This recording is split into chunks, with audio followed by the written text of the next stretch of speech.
Jermell Charlo wins the vacant WBC light middleweight world title with a 8th round knockout or stoppage over John Jackson. And now Jermell and his brother Jamal have made boxing history, becoming the first set of twins to hold world titles at the same time at the same weight. So that's a bit of history there for them. As far as the fight itself, for those of you who don't know John Jackson, he is the son or one of the sons of the famous middleweight champion Julian Jackson, the Hawk, one of the greatest punchers of all time, pound for pound. And he's also the brother of Julius Jackson, the guy who Andy Lee knocked out with a right hook, famously. So yeah, that's John Jackson. John Jackson was ahead in the fight. He was, I think, 3 or 4 points on all the judges' scorecards by the time of the knockout, which was in the 8th round of the stoppage. So Charlo did well to pull it out of the bag. You know, he was definitely, I don't want to say in trouble, but certainly in trouble on the scorecards.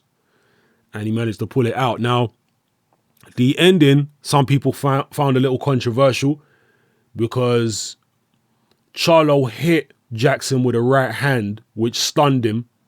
And Jackson, not really knowing where he was, kind of turned to the side. And Charlo followed up with more punches, and the referee just waved it off. Personally, I think it was a good stoppage because it was clear that Jackson didn't know what the hell was going on. He was out of it. And even though he tried to deny it in the post-fight interview, I don't buy it, man. He said, I was checking my gum shield. Well, his gum shield hadn't come out. That shows how out of it he really was. When he got hit with a right hand, he said, oh, I turned to the side to check my gum shield, and and he hit me again, and the referee stopped it. The guy was totally gone. He didn't know where he was. Like, look at his legs in the instant replay. He was out of it.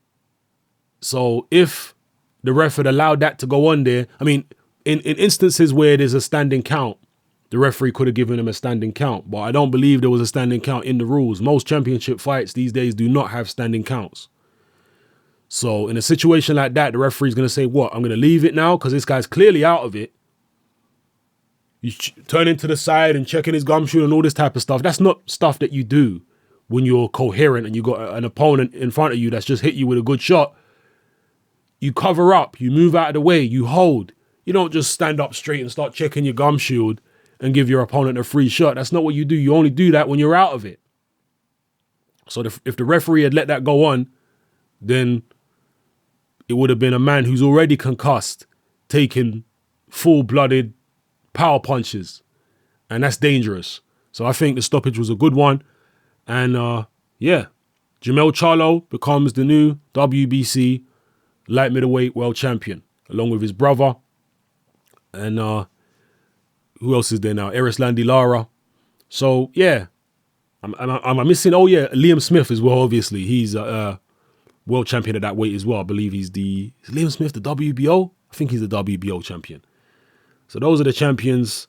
It's interesting that Erislandy Lara spars with the Charlo brothers, and he's got the same trainer as the Charlo brothers. So will we really see? I mean, you're not going to see unification between the two brothers, but will you see the brothers fight Lara? Probably not. So the light middleweight division, there's going to be a bit of problems there. People not fighting each other because they got the same trainer and they know each other.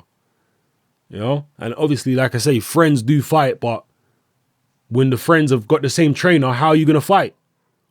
And obviously, brothers traditionally don't fight. And I 100% I'm against brothers fighting in a boxing ring. That's crazy. No way.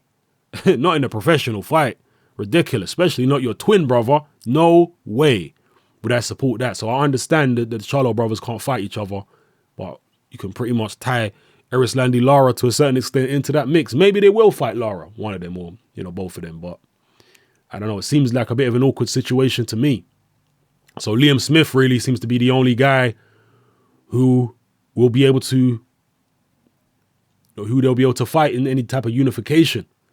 And one of the Charlo brothers, I can't remember if it was Jermell or Jamal, said that he may move up to middleweight, but last night, I think it was actually Jermell Charlo who was talking about moving up. But after last night, he said, nah, I'm not going to move up. Well, you wouldn't want to because Gennady Golovkin's up there. You don't want to involve yourself with him. So, yeah, they're going to be staying at 154 pounds for now. So let me know what you thought about this performance by Jermell Charlo. Were you impressed with it? Were you impressed with John Jackson? How long do you think the Charlo brothers can stay champions in the division? Are they that good? Is there anyone out there? For example, how do you think Liam Smith would do against the Charlo brothers? How do you think Liam Smith would do against Erislandy Lara? Because those are the most realistic fights we can think of at this time in terms of unifications. So let me know what you think of all that, people. And let me know what you thought of the performance by Jermell Charlo and the stoppage. Did you agree with the stoppage like me? Or are you someone that stoppage does not sit well with? Let me know in the comment section, people. It's your boy Hatman. I'm out.